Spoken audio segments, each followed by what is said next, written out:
एक शख्स जिसे अपने काम के अलावा कुछ नजर नहीं आता, जिसका गुस्सा देख बड़े से बड़ा आदमी थर थर कांपने लगे, जो लड़कियों को अपने आसपास भी भटकने नहीं देता। क्या हो अगर उस इंसान को एक लड़की से प्यार हो जाए जो बिल्कुल उसके उलट स्वभाव की, चंचल और सबके साथ प्यार से रहने वाली हो। जो कोई थोड़ी सी ऊंची आवाज में बात करे तो वो डर जाए। क्या वो ऐसे इंसान के साथ रह पाएगी? उस इंसान की जुनूनी मोहब्बत को सह पाएगी? आइए देखते हैं कैसी होगी हमारे शिवांश सूर्यवंशी और गौरी ठाकुर की प्रेम कहानी। कहानी का नाम है जुनूनी मोहब्बत, सीक्रेट मैरिज। राजस्थान एक खूबसूरत हवेली। यहाँ एक औरत सुबह सुबह नौकरों को डांट रही थी। तभी पीछे से आती एक अधेड़ उम्र की महिला, जिनकी उम्र तकरीबन 75 साल होगी, उस औरत को जो नौकरों को डांट रही थी बोली, अंजना फिक्र मत कीजिए, सब हो जाएगा। उनकी फ्लाइट दोपहर को आएगी।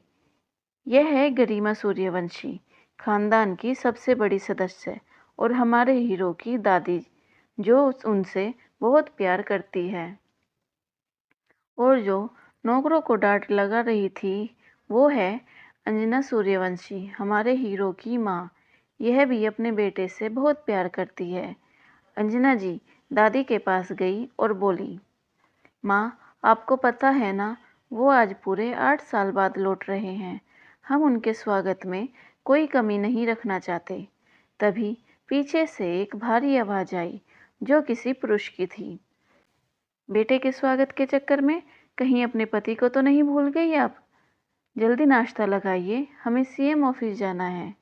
यह है प्रदीप सूर्यवंशी, शिवांश के पिता, जो राजस्थान के सीएम हैं। इनकी और शिवांश की बिल्कुल नहीं बनती, क्योंकि यह चाहते थे कि उनका बेटा उनकी तरह राजनीति में आए, पर शिवांश को अपना बिजनेस करना था। इसलिए उसने अपने पिता की बात नहीं मानी और लंदन चला गया। आज 8 साल बाद वो वापस अपने देश लौट रहा है। अंजना जी ने प्रदीप जी की आवाज़ सुनी और उनकी तरफ आते हुए बोली, आज तक आपको भूले हैं जो आज भूल जाएंगे। बैठिए, नाश्ता तैयार है। प्रदीप जी चुपचाप डाइनिंग टेबल पर अपनी कुर्सी पर बैठ गए। दादी जी भी वहां आकर बैठ गई।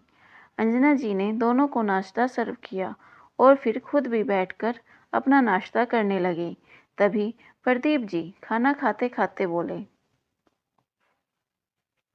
कब आ रहे हैं आपके साहबजादे? 3 बजे उनकी फ्लाइट लैंड होगी।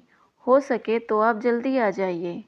प्रदीप जी, हमारे आने या ना आने से उन्हें क्या फ़र्क पड़ेगा? अंजना जी, यह कैसी बात कर रहे हैं आप?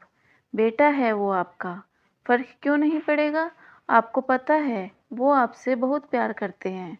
प्रदीप जी, अगर वो हमसे इतना प्यार करते तो हमारी बात मानते, ना कि सब कुछ छोड़कर लंदन चले जाते। यह बोल प्रदीप जी उठे और वहां से बाहर चले गए। उन्हें जाते देख अंजना जी परेशान हो गई और उनकी सास की तरफ देखते हुए बोली, पता नहीं इन दोनों की यह नाराजगी कब खत्म होगी।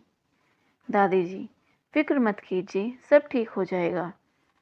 अब वो आ रहे हैं ना, तो धीरे धीरे सब ठीक हो जाएगा। अंजना जी ने हाँ में गर्दन हिलाई और दोनों अपना नाश्ता करने लगी। वहीं दूसरी तरफ एक घर, जो ना ज़्यादा छोटा था ना ही बड़ा, एक औरत किचन से निकलते हुए ऊपर के कमरे की तरफ देख आवाज़ लगा रही थी, गोरी जल्दी आओ, नाश्ता कर लो वरना कॉलेज के लिए लेट हो जाओगी। उनकी बात सुनकर ऊपर से एक प्यारी सी आवाज़ आई, अभी आई मम्मी। उस लड़की की आवाज़ सुनकर वो औरत बोली, पता नहीं यह लड़की ससुराल जाकर क्या करेगी, हमेशा लेट उठती है, फिर बिना नाश्ता किए कॉलेज जाती है। पता नहीं क्या होगा इस लड़की का। वो अपने आप में ही बड़बड़ कर रही थी कि तभी बाहर से आता एक आदमी उस औरत को देखकर बोला, सुनीता जी, क्यों सुबह सुबह हमारी बच्ची को सुना रही हैं आप? अरे यही तो दिन है उनके। एक बार शादी हो गई, फिर तो उन्हें अपनी जिम्मेदारियों को संभालना ही है। अभी उन्हें अपने हिसाब से खुलकर जीने दीजिए। यह है अनुभव ठाकुर, हमारी हीरोइन के पिता, और उनके साथ उनकी बीवी सुनीता ठाकुर जी। अनुभव जी एक कंपनी में मैनेजर की पोस्ट पर काम करते हैं और सुनीता जी घर संभालती है। उनका एक बेटा भी है जो गौरी से बड़ा है और एक मशहूर सर्जन है, नाम है साकेत ठाकुर, जो राजस्थान के सिटी हॉस्पिटल में एक सर्जन की पोस्ट पर है। अभिनव जी की बात सुनकर सुनीता जी उन्हें घूरते हुए कहती है, आप तो रहने ही दीजिए, आपकी वजह से वो इतना सर पर चढ़ गई है। अगर उनकी इन आदतों को नहीं बदला गया तो शादी के बाद पता नहीं क्या करेगी वो। तभी सीढ़ियों से नीचे उतरती गौरी बोली, ओफो मम्मी, आप तो सुबह सुबह ही शुरू हो जाती है।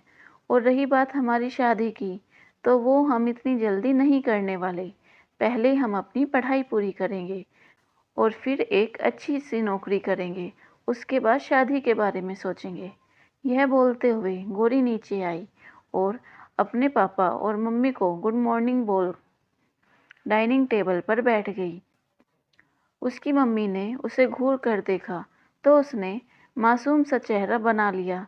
तभी अनुभव जी बोले, अच्छा ठीक है, यह सब बातें बंद कीजिए, पहले नाश्ता करते हैं, फिर हमें भी ऑफिस जाना है। सुनीता जी ने दोनों को नाश्ता दिया। नाश्ता कर अनुभव जी अपने ऑफिस और गौरी अपने कॉलेज के लिए निकल गई। पूरा दिन ऐसे ही निकल गया। दोपहर को 3 बजे एक प्लेन एयरपोर्ट पर लैंड हुआ। यह एक प्राइवेट जेट था जिसमें से बहुत सारे गार्ड बाहर निकले और लाइन बनाकर खड़े हो गए। सबके हाथ में हाईटेक बंदूकें थी।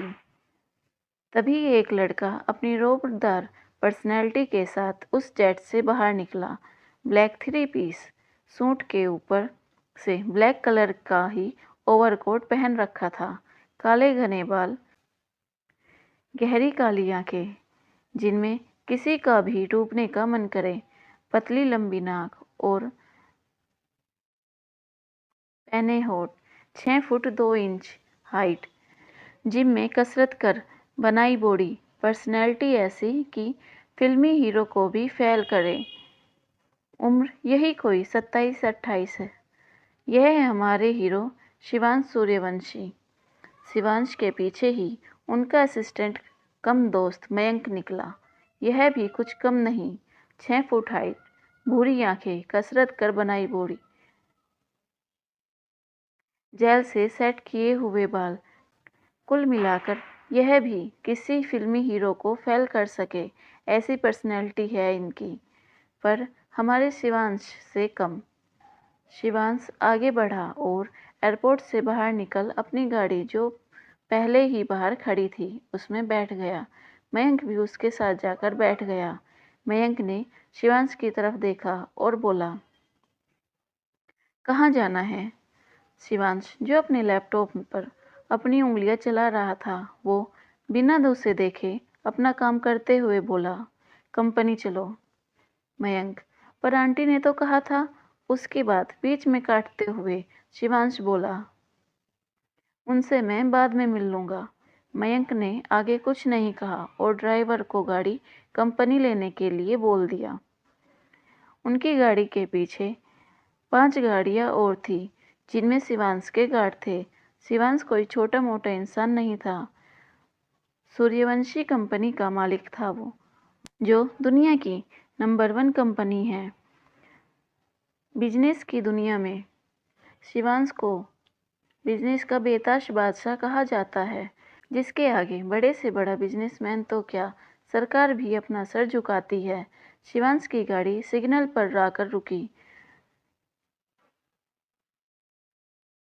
जब काफ़ी देर तक गाड़ी नहीं चली तो शिवांश ने ड्राइवर की तरफ देखा और अपनी ठंडी आवाज़ में बोला, क्या हुआ?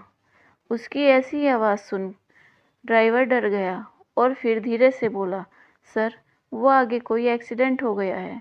उसकी बात सुनकर शिवांश ने मयंक की तरफ देखा और बोला, जो भी है जल्दी क्लियर करवाओ। मुझे और भी बहुत काम है। मयंक ने हाँ में गर्दन हिलाई और अपने गार्ड को फ़ोन कर देखने के लिए बोला कि क्या हुआ है। वहीं शिवांश की नज़र खिड़की से बाहर गई। यहाँ एक लड़की एक बूढ़ी औरत को पकड़े ऑटो में बिठा रही थी।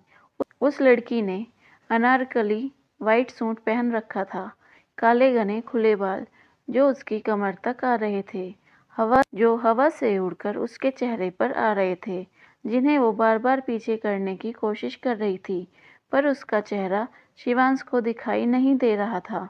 वो बार बार उसका चेहरा देखने की कोशिश कर रहा था, उसका चेहरा दूसरी तरफ था। शिवांश को अब गुस्सा आ रहा था, पता नहीं क्यों, पर उसे उस लड़की का चेहरा देखना था, पर वो थी कि दूसरी तरफ चेहरा घुमाए खड़ी थी। पर तभी वो लड़की एकदम घूम गई। उसका चेहरा देख शिवांश की नज़र उसके चेहरे पर ही जम गई। गोल चेहरा, गोरा रंग जो धूप में और भी चमक रहा था, बड़ी बड़ी आंखें जो काजल से सनी हुई थी, छोटी सी नाक, गुलाब की पंखुड़ियों जैसे होठ, कुल मिलाकर वो आसमान से उतरी परी की तरह लग रही थी। उसकी उम्र यही कोई 20 या 21 साल रही होगी। शिवांश की नज़र उस लड़की के चेहरे पर ठहर गई।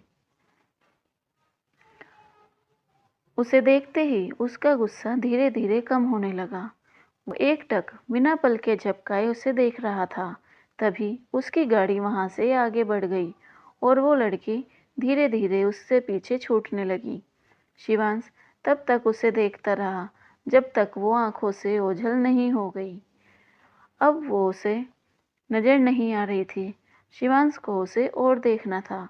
उसे देखते ही उसके दिल को एक सुकून सा मिल रहा था, पर अब उसे फिर गुस्सा आने लगा था, क्योंकि उसे वो लड़की दिखाई नहीं दे रही थी। उसने अपनी आंखें बंद की और अपना सिर सीट से टिका लिया। उसकी आंखों के सामने उस लड़की का चेहरा घूम रहा था।